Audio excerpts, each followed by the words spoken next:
Përshëndetje të gjithëve. Jam këtu e gatshme të marr pyetje nga ju. A mund nga? Po. Zonja Qtoku u tha që në seancën e radhës që do të bëhet premten pjesë renditës do të jetë edhe projekt ligji për grupin për konfiskimin e pasurisë pajisë të përputhshme. Me që tha kryetari që këtu do të ketë fati në fakt akordim për çështjen e sikisë së renditës, cili është qëndrimi i grupit parlamentar të PDK-s apo do mbështetni këtë projekt? Dëgjoj, për një kohë shumë të gjatë, artificialisht, është munduar që skena politike kosovare të ndahet mes atyre që janë të rend në ligj dhe mes të tjetër.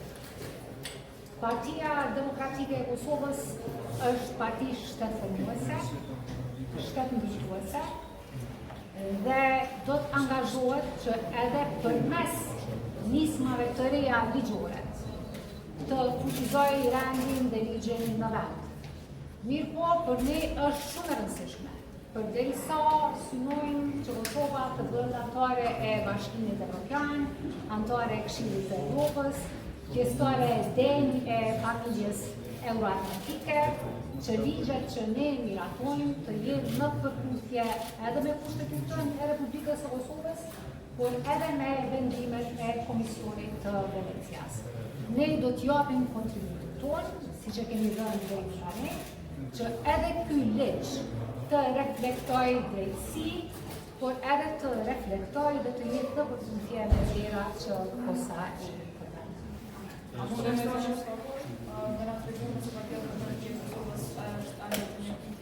Me shkrem të një ftesëve nga ministra Bekuti për të bllokuar çështjen e presidentit, ose nëse ka ndodhur diçka e delikat.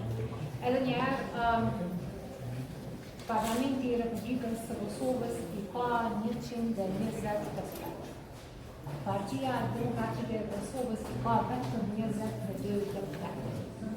Shumica parlamentare, nëse është e interesuar për të zgjedhur presidentin, nuk e ka opcion të vetëm bashkëbisedimin dhe takozimin me PDK, ka edhe opcione të tjera. Zgjedhja e presidentit është një moment shumë i rëndësishëm për një demokraci parlamentare. Dhe ne kemi deklaruar që këtë çështje duhet të trajtohet me seriozitetin që i takon çështjes në fjalë dhe kemi kërkuar nga Kurti që të formalizojë kërkesën e tij tash Partisë Demokratike të Kosovës në një letër të shkruar. Deri në këtë moment, një letër e tillë nuk ka ardhur në adresë të Partisë Demokratike të Kosovës, ndoshta ka adresa tjera. Në shtator të njerëz në vetë disi pa çfarë cili do të ketë qëndrimi për të për ligjin për zyrën për konfiskimin e pasurisë së pajisë të kushtit, përveç asaj që ju do të kontribuoni ai vjet që do të kërkoni shtimin e amandamenteve, do të votoni pro ose do të votoni kundër. Qëndrimin tonë do ta bëjmë të ditur në seancën të marrë, se do ta kemi ndjenjën e grupit parlamentar. Mirë po, është shumë e rëndësishme që jemi të kujdesshëm në mënyrën se si komunikojmë me qytetarët. Këtu askush nuk po kërkon që t'i mbrojë ata që janë pasuruar jashtëligjshëm. Në fakt, Kosova tashmë ka mekanizma mjaftueshëm për të ndjekur secilin dhe secilën që është pasuruar në mënyrë të jashtëligjshme. Mirë po, ne jemi kundër që me ligje të tilla që janë shumë të rëndësishme, jo vetëm për infrastrukturën ligjore dhe kushtetuese të Kosovës, por edhe për buzën tonë evropiane, të bëhen lojra të ulta politike. A jeni të gatshëm ta dërgoni kushtetuese sërish? Eventualisht nëse që ka që po ndonjë shkelje?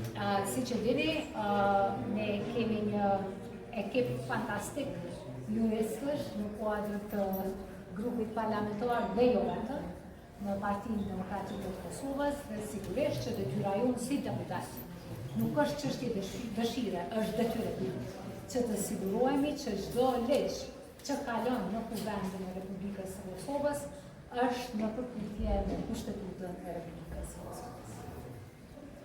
Faleminderit shumë. Që jemi në ora 5, ha?